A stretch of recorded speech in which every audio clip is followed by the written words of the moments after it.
le cardio, ça sert tout le temps, toute l'année. Alors que vous fassiez la prise de masse, de la sèche, ça a son intérêt tout simplement.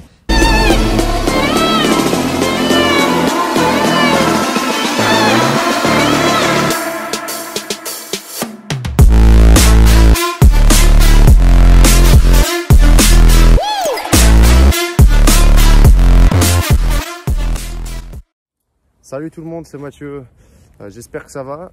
Aujourd'hui on va parler du cardio. Donc le cardio, élément, facteur important ou non pour la musculation ou pour d'autres sports. Alors là c'est un truc qu'on me demande des fois quand j'étais au régime ou même pas au régime. On m'a dit ouais toi tu fais du cardio, pourquoi t'en fais? À chaque fois on me dit ouais t'es en train de faire du cardio, ouais tu sèches. Bah non, rien à voir en fait. Le cardio veut pas dire juste ouais je suis en sèche, non. En fait, pour résumer, ouais, je bouge un petit peu, désolé. Pour résumer, le cardio, ça sert tout le temps, toute l'année. Alors que vous fassiez la prise de masse, de la sèche, ça a son intérêt tout simplement. Dans d'autres sports, c'est primordial. Hein. Vous faites un sport co, foot ou au rugby, si vous n'avez pas de cardio, ça va être compliqué d'avancer, de vous relever. Dans la muscu, c'est utile aussi. Alors, le cardio, il sert à deux choses. Il sert déjà à être forcément plus endurant, à brûler des graisses, mais aussi votre effort. En fait, si vous faites un effort assez court, intense ou plutôt long, vous n'avez pas utilisé les mêmes réserves. Si votre effort est court, vous avez utilisé les réserves de glycogène pour fonctionner, voilà, pour vous alimenter. Et si votre effort est plus long, on va taper dans les lipides, dans les triglycérides, pour faire simple. Donc un coureur de fond, à votre avis, il va où? Bah lui, forcément, il utilise ses réserves de lipides.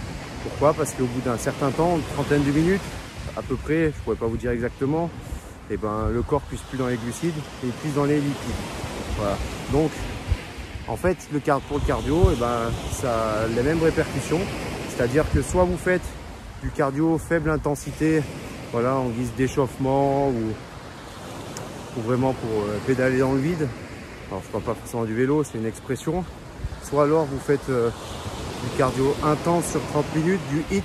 Là, vous allez vraiment taper dans les réserves de glycogène. Donc, vous allez taper dans les tissus adipeux direct. Au-delà de ça, bah là, vous allez taper dans les lipides, donc dans vos réserves de graisse. Et là, c'est les aliments que vous allez apporter qui vont faire la différence. Le problème, en fait, c'est que plus l'effort est long, plus on entraîne le cœur. Et plus il est court, et plus on muscle. On le muscle et on se muscle et puis on brûle du gras et des calories. Alors forcément sur 3 heures vous allez dépenser un nombre énorme de calories par rapport à 30 minutes. Mais concrètement vous n'allez pas taper dans les bons tissus en faisant du cardio aussi longtemps. Voilà. Donc le cardio ça peut être très bien, mais il faut savoir l'utiliser. Alors en prise de masse c'est très bien parce que déjà un petit peu de cardio à jeun, contrairement à ce qu'on dit, moi j'ai toujours trouvé ça efficace. Ou avec un petit café ou des acides aminés dans le corps, c'est très bien. Directement on tape dans les tissus. Sinon, du cardio après l'entraînement pour continuer de brûler après votre effort de musculation ou un petit peu avant, peu importe. Enfin, il n'y a pas vraiment de règle, je pense, pour le cardio. On va dire avant, après, pendant, au milieu de la journée.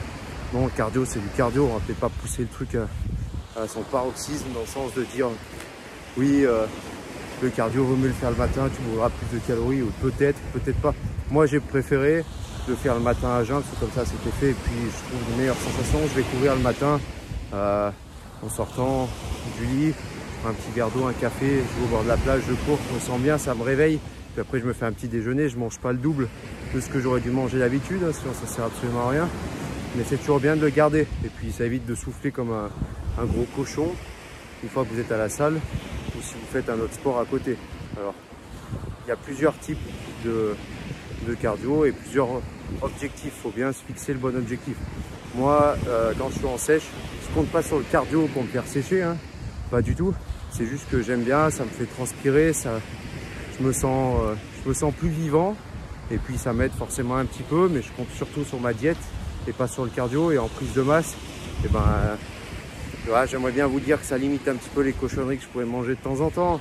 Peut-être ça le fait, mais bon, il faudra en faire un peu plus que moi. Mais c'est bien parce que j'aime bien avoir une bonne condition physique. Et puis c'est quelque chose que je trouve pas désagréable. Et non, le cardio, ne limite pas la prise de muscle, contrairement à ce qu'on peut penser. Ça, c'est des belles conneries.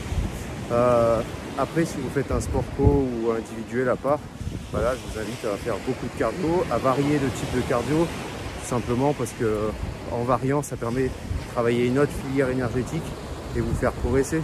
Alors j'en reviens au cardio, à l'effort long et l'effort court. Le problème de l'effort long, c'est quoi? C'est que forcément, eh ben, on brûle plus de calories vu que on reste longtemps dans l'effort, mais on ralentit son métabolisme. Et oui, parce que vu que le corps est habitué à brûler des graisses pendant un effort assez long, et ben quand on se retrouve à l'arrêt et qu'on fait rien, et ben le métabolisme diminue.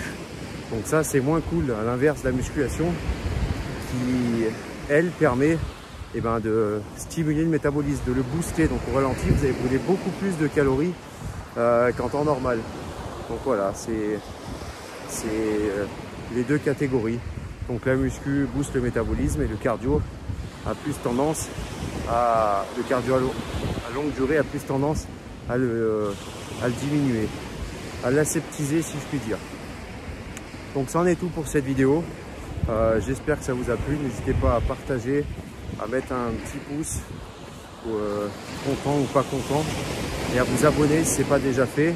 Et on se retrouve dans la vidéo suivante. Allez, tchuss.